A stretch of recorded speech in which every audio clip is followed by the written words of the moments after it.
राष्ट्रिय आविष्कार केन्द्रले मान्छे उड्ने मेसिन बनाएको छ।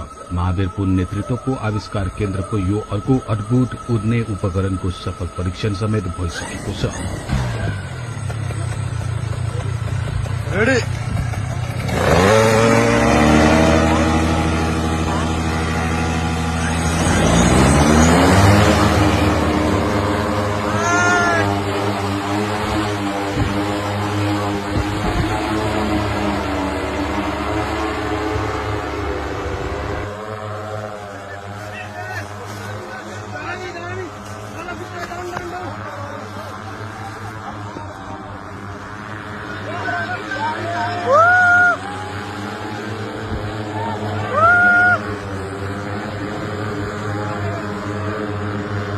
यो मेसिनलाई प्यारामोटर भनिन्छ र यस्तो किसिमको उड्ने चीज विदेशतिर मनोरञ्जनका लागि धेरै नै